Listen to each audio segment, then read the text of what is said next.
आज हम सब बात करने वाले हैं कक्षा 12वीं विद्यार्थियों के लिए हिंदी इलेक्टिव का अंतरा भाग टू का, जो कि देवसेना का गीत और कार्नेलिया का गीत, जो कि जयशंकर प्रसाद द्वारा दो नाटक को लिखा गया है, जो कि एक है देवसेना का गीत और दूसरा है कार्नेलिया का गीत। ठीक है, देवसेना का गीत जो है यशगंधगुप्त नाटक से लिया गया है, वही कार्नेलिया का गीत जो है चंद्रगुप्त नाटक से लिया गया है। ठीक है, तो दोनों को आज के इस वीडियो में सब्जेक्टिव और ऑब्जेक्टिव प्रश्नों को देखने वाले हैं, तो आप लोग वीडियो में स्टार्टिंग से एंड तक बने रहिएगा। ठीक है, और जितने भी विद्यार्थी चैनल पर पहली बार आए हैं तो चैनल को सब्सक्राइब जरूर कीजिएगा। ठीक है, चलिए वीडियो को स्टार्ट करते हैं।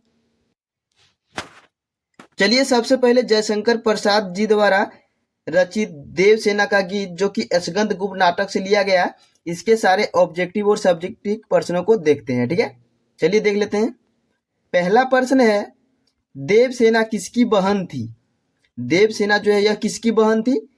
तो यह जो है देवसेना बंधु वर्मा की बहन थी। ठीक है, किसकी बहन थी? बंधु वर्मा की यह बहन थी। ठीक है, चलिए आगे देखते हैं। दूसरा प्रश्न, देवसेना के भाई की मृत्यु कैसे हुई? यानी कि देवसेना के भाई की आखिर मृत्यु कैसे हुई थी? चलिए, देवसेना का भाई जो कि मालवा नरेश बंधु वर्मा था। कौन था? इसका भाई जो है मालवा नरेश का बंधु वर्मा था, जिसकी मृत्यु हुनों के आक्रमण के फलस्वरूप हुई थी। यानी कि हुनों के आक्रमण में इसके पूरे परिवार की जो है मृत्यु हुई थी। ठीक है, जो कि यह अकेले रह गई थी। ठीक है, देवसेना। चलिए आगे देखते हैं। तीसरा प्रश्न, देवसेना ने क्या प्रतिज्ञा की? यानी कि देवसेना जो है इसके पूरे परिवार की जब मृत्यु हुई तब देवसेना ने क्या प्रतिज्ञा ली थी? देखिए, भाई की मृत्यु के पश्चात देवसेना ने भाई के सपनों को पूरा करने के लिए राष्ट्र सेवा की प्रतिज्ञा ली थी। यानी कि इसने जो है राष्ट्र सेवा करने की प्रतिज्ञा ली थी। ठीक है, चलिए चौथा देखते हैं। चौथा प्रश्न क्या है? देवसेना का गीत जयशंकर प्रसाद के कौन से नाटक से लिया गया? यानी कि देवसेना का जो है गीत यह जयशंकर प्रसाद के कौन से नाटक से लिया गया? तो पहले ही बताएं कि देवसेना का गीत जयशंकर प्रसाद के यशगंधगुप्त नाटक से लिया गया है। ठीक है, चलिए आगे देखते हैं। अगला प्रश्न, देवसेना किससे प्रेम करती थी? देखिए, देवसेना जो है प्रेम करती थी। किससे प्रेम करती थी? यशगंधगुप्त से देवसेना जो है प्रेम करती थी। ठीक है, लेकिन यशगंधगुप्त जो है इससे प्रेम नहीं करता था। ठीक है, यशगंधगुप्त जो है विजया से प्रेम करता था। ठीक है, यही जो है कहानी में थोड़ा दरार आया था। ठीक है, चलिए आगे बताते हैं आप सभी को। उसके बाद आर्यवर्त पर किसने आक्रमण किया? आर्यवर्त पर आखिर किसने आक्रमण किया था? तो हुनों के द्वारा आक्रमण हुआ था ना, हुनों ने आर्यवर्त पर आक्रमण किया था। ठीक है, चलिए और देख लेते हैं एमसीक्यू टाइप क्वेश्चन। ठीक है, क्या है? देवसेना का गीत कविता जयशंकर प्रसाद जी के किस नाटक से लिया संबंधित है? तो अभी ही बताएं आप सभी को, यह जो संबंधित है यशगंधगुप्त से। ठीक है, ऑप्शन नंबर जो आप सभी देख रहे हैं 2 नंबर में यशगंधगुप्त, इसका बिल्कुल ही सही आंसर हो जाएगा। चलिए आगे देखते हैं। दूसरा प्रश्न, देवसेना कौन थी? तो देवसेना कौन थी? अभी ही आप सभी को बताएं कि देवसेना जो है राजा बंधु वर्मा की बहन थी। ठीक है, चलिए आगे देखते हैं। अगला, मेरी यात्रा पर लेती थी निर्भरता अनंत अंगड़ाई का आशय बताइए। तो इसका आशय क्या है? इसका आशय है देवसेना एकाकी जीवन जीती रही। ठीक है, इसके पूरे परिवार की जब मृत्यु हो गई हुनों के आक्रमण में, उस समय से देवसेना जो है अकेली पड़ गई थी। ठीक है, यानी कि देवसेना एकाकी जीवन जीती रही। चलिए आगे देखते हैं। अगला प्रश्न है, देवसेना की हार या निराशा के क्या कारण थी? देखिए, देवसेना के हार या निराशा के आखिर क्या कारण था? इसका आखिर क्या कारण था? देखिए, इसका सही आंसर क्या हो जाएगा? देखिए, इसका सही आंसर हो जाएगा ऑप्शन नंबर डी वाला। ठीक है, उपयुक्त में से सभी। यानी कि आप सभी देखेंगे कि सब जनों की मृत्यु, इसके पूरे परिवार की मृत्यु हो गई थी। संघर्ष भरा जीवन, मृत्यु के बाद तो इसका जीवन जो पूरा संघर्ष से भरा हुआ। उसके बाद देखिए 3 नंबर का क्या है? यशगंधगुप्त द्वारा उसके प्रेम को अस्वीकार कर देना। यानी कि जब देवसेना के द्वारा यशगंधगुप्त को प्यार का चिट्ठी मतलब लिखा जाता था, वो अस्वीकार कर देता है। ठीक है, चलिए आगे देखते हैं। 5 नंबर का क्या है? देवसेना आश्रम में किसके साथ रहती थी? यानी कि देवसेना जब इसके पूरे परिवार की जो है मृत्यु हुई, उसके बाद ये आश्रम में रहती थी। उस आश्रम में किसके साथ रहती थी? तो इसका सही आंसर हो जाएगा पर्णदत्त के साथ, ठीक है, पर्णदत्त के साथ या रहती थी, ठीक है। चलिए और एमसीक्यू टाइप क्वेश्चन को देख लेते हैं, जो कि एक भी एमसीक्यू टाइप क्वेश्चन आप सभी से नहीं छूटेगा, ठीक है। अगर आप सभी को हिंदी में अच्छा मार्क्स लाना है तो आप सभी को जो है बुक को रीडिंग करना होगा, ठीक है, क्योंकि इसमें रट्टा मारने की जरूरत नहीं है। जितना अच्छे से आप सभी कहानी पढ़ लेते हैं तो सारा एमसीक्यू और सब्जेक्टिव सारा आसानी से बन जाएगा, ठीक है। चलिए देख लेते हैं, देवसेना का गीत कविता के कवि कौन है, यानी कि देवसेना का गीत कविता के कवि कौन है? तो जयशंकर प्रसाद, ठीक है। ऑप्शन नंबर जो आप सभी देख रहे हैं बी नंबर, इस प्रश्न का बिल्कुल ही सही आंसर हो जाएगा, ठीक है।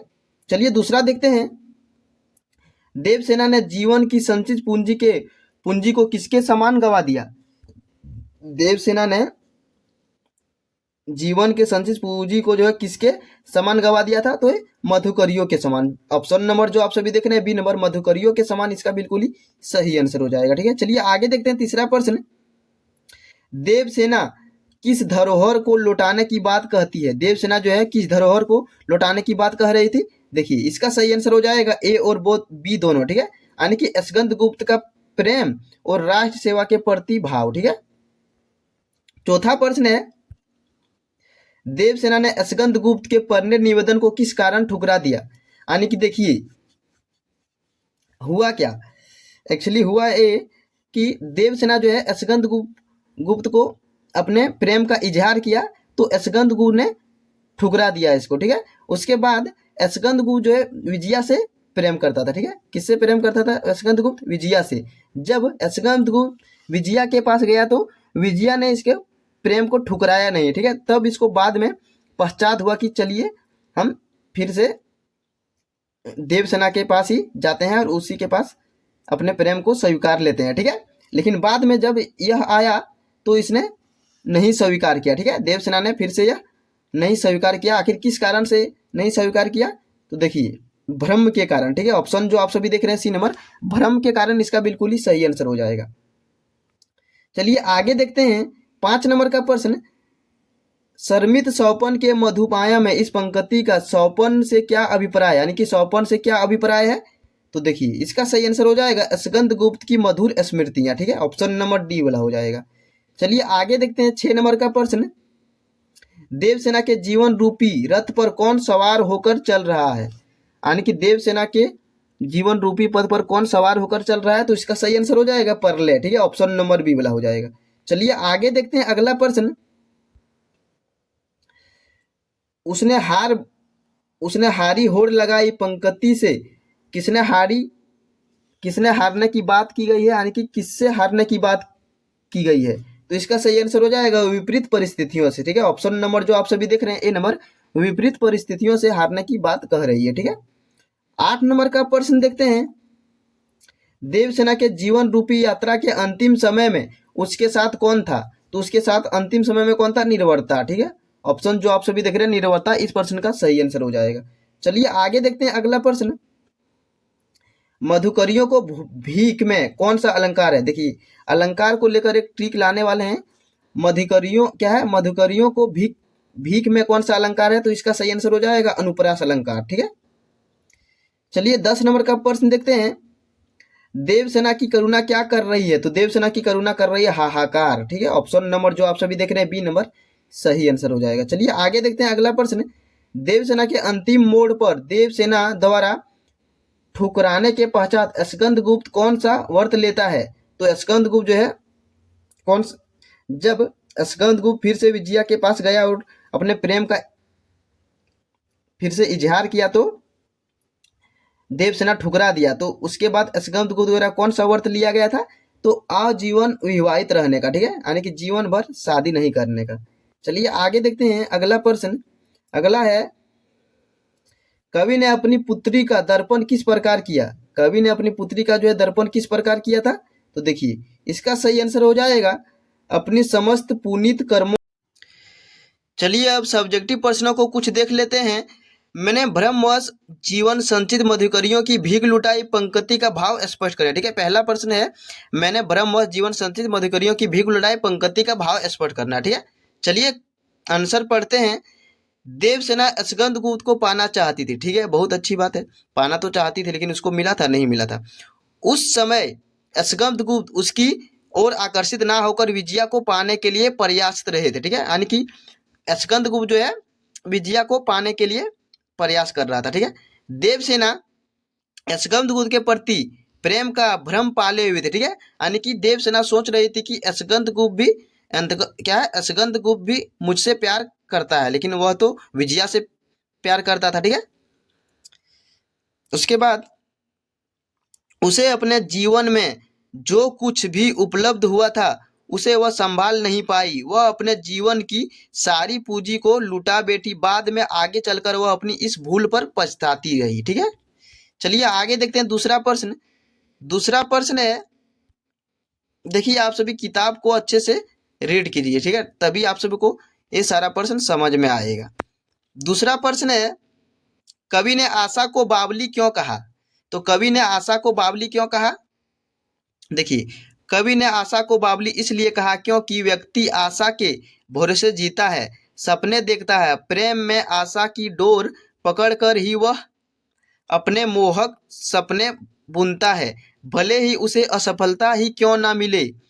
उसकी धुन क्या है, धुन बावलेपन की स्थिति तक पहुंच जाती है। आशा व्यक्ति को, विशेषकर प्रेमी को, बावला बनाई रखती है, ठीक है, बिल्कुल सही बात है।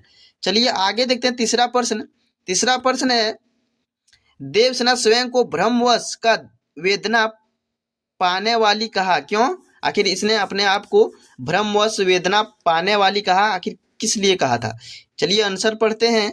मालवा की राजकुमारी विजया के मोहजाल में फंसे स्कंदगुप्त से नाता जोड़कर वह सुख, अभिलाषा, आकांक्षा आदि के मनोनुकूल होने की कामना कर रही थी। उसे जीवन भर जोड़ी गई अभिलाषाओं को त्याग कर भिक्षाटन, यानी कि वह बाद में जो है भिक्षा भी मांग रही थी, ठीक है, के लिए भी मजबूर होना पड़ा, यानी कि बाद में उसको भिक्षा मांगने के लिए भी मजबूर होना पड़ा। वह अपने जीवन भर की आकांक्षाओं की पूंजी को बचा नहीं सकी, ठीक है। चलिए आगे देखते हैं चौथा प्रश्न, देवसेना की हार या निराशा के क्या कारण है? यानी कि देवसेना के हार या निराशा के कारण क्या है? देखिए, देवसेना के हार या निराशा के निम्नलिखित कारण है। पहला, देवसेना स्कंदगुप्त को चाहती थी, परंतु स्कंदगुप्त मालवा के धन कुबेर की कन्या विजया से प्रेम करता था, ठीक है। पहले ऐसे पॉइंट बना बनाकर अगर आप सभी लिखेंगे तो अच्छे मार्क्स मिलेगा, ठीक है। दूसरा है, हुनों के आक्रमण से देवसेना के परिवार के सभी लोगों को वीरगति प्राप्त हुई, ठीक है, यानी कि हुनों के आक्रमण में जो है सभी परिवार को जो है परिवार के लोगों को वीरगति प्राप्त हुई थी। तीसरा है, देवसेना नितांत अकेली पड़ गई और उसे भीख मांगकर अपना गुजारा करना पड़ा, ठीक है, बाद में उसको भीख मांगकर अपना गुजारा करना पड़ा। चौथा पॉइंट है, उसे अपने आसपास सबकी प्यासी निगाहों का सामना भी करना पड़ा, ठीक है। उसके बाद पांचवा पॉइंट है, वह विषम परिस्थितियों से जूझती हुई जीवन भर संघर्ष करती रही, उसका पूरा जीवन वेदना से परिपूर्ण ही रहा, ठीक है, यानी कि पूरा जीवन उसको कष्ट से बीता, ठीक है। उसके बाद अगला पॉइंट है, इस प्रकार देवसेना को मिले असीम दुखों के कारण ही उसके मन में निराशा या हार की भावना आ गई, ठीक है। तो आप सभी किताब को भी एक दो बार पढ़ सकते हैं, ठीक है। सारा MCQ type question, objective question या फिर सब्जेक्टिव क्वेश्चन आसानी से आप सभी बना सकते हैं अगर किताब को अच्छे से पढ़ लेते हैं तो, ठीक है। उसके बाद अगला प्रश्न है, देवसेना का गीत देवसेना को किन रूपी में व्यक्त किया है? तो चलिए देख लेते हैं। रचनाकार श्री प्रसाद यानी कि जयशंकर प्रसाद ने देवसेना को निम्न रूप में प्रस्तुत किया है। पहला, मोहजाल में फंसी एक जिद्दी नारी, यानी कि देखिए वो तो मोहजाल में फंस गई थी ना। दूसरा है, भ्रमजाल में फंसकर जीवन भर वेदना सहने वाली नारी, जीवन संघर्ष में लड़ती हुई नारी, मनोव्यवस्था से पीड़ित नारी। उसके बाद है, दुर्बल पद बल हारी होड़ तथा जीवन से हताश नारी, ठीक है। देखिए आज के इस वीडियो में इतना ही रखेंगे क्योंकि वीडियो बहुत ही लंबा हो रहा है। अगले वीडियो में आप सभी को जयशंकर प्रसाद द्वारा रचित दूसरा नाटक कार्नेलिया का गीत, जो कि चंद्रगुप्त नाटक से लिया गया है, अगले वीडियो में आप सभी को बता देंगे, ठीक है। चलिए मिलते हैं अगले वीडियो में, तब तक के लिए जय हिंद जय भारत।